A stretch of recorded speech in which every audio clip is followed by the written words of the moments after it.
Hello, this is wmpyr. Okay, so this is another footage of a training session. A student came in today, and yeah, we are doing the force-to-force block.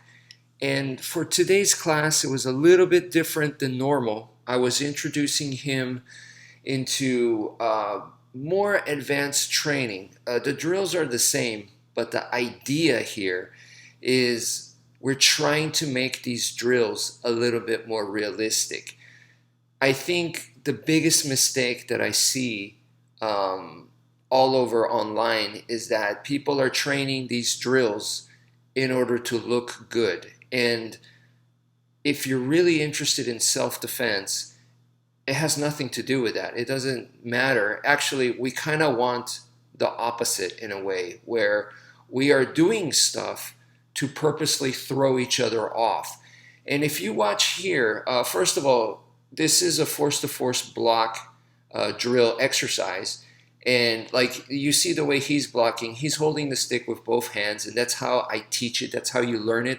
You watch me, I am not doing that. But what I am doing is a more evolved version or a progression of what he's doing. It's the same move, but in reality, you may not have time to grab, because if you grab the stick with both hands, it's more solid, but you just may not have that kind of luxury, or your weapon might be too short. So in that sense, you will evolve with whatever you got. And a lot of Filipino martial arts techniques are designed that way. It's very flexible. It's designed to be evolved and progressed. And the other thing here is, even though this is run-of-the-mill of force-to-force block that I teach, and for us this is something we're used to, the way that I'm doing it here is, this time around, I really don't care if the form is good or not, if your footwork, your body angles, any of that stuff. I'm kind of don't give him a chance to recover and work on perfecting those things. Okay, because if you don't do it properly, even though you're blocking, you could still get tagged. And I explained that to him before going into this drill. But the speed that I'm using, I'm not going 100% speed, but I'm going enough speed that for him, it is not really giving him a chance to work on those things. So he actually says, like, oh, I messed up. I should have done it the other way around, or I didn't do the movement properly, but I keep attacking anyway. So he knows in his mind, like, oh, my technique wasn't good, but I keep going, because in real life, that's how it's going to be. So this is, in a way, we're combining the technical training, the skill training, with the mental training. And that takes it to another level. And I'm not doing it where we just go, hey, let's just go full contact.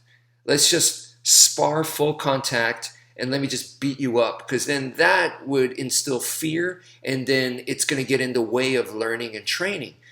Why would you traumatize your student that way? You cannot do that in the name of, well, that's how real life is going to be like. It's going to be scary and traumatic. So here, let me do that to you in training. That is not a smart way to train. Okay. So you constantly remind each other that real life is going to be very difficult and, extremely hard and scary and stressful. And people a lot of times have no idea what that's like, right? But you constantly remind each other, and then in this kind of training, I will start to up the pace, like right here, just a tiny bit, and then he starts to feel that sense of panic. And I go, well, you felt that. Now imagine in real life, it's 10 times worse. It's 100 times worse. So at least it gives you a place to start to relate to it. You're not going to know right away how real life is, and that's okay. You build up to it. That's the thing. It's a progression, And once again, it's easy to just not care and say, hey, let's just spar full contact. Let's just do it that way. And is that more realistic? Yeah. Is that smart? Absolutely not. So the whole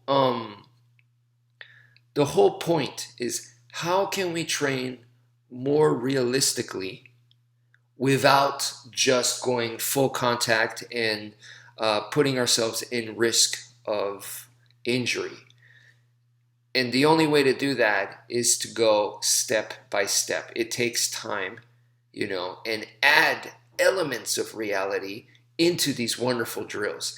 And I guarantee you, we both had a good time. We're not hurt, and we're slowly getting elements, like I said, elements of reality. And as long as we stay humble and we respect the weapon, we respect that, in real life, it's extremely dangerous and it's not going to go the way that we want, because we're already experiencing that here. In training, it's not going the way we want, and we're not even trying to kill each other, and it's not going the way we want. So when you're experiencing that by putting in the chaos, then, you really, really start to learn and start to get a grasp of reality without just, going at it full force against each other. So that's it for now. Thank you for viewing, and take care, folks.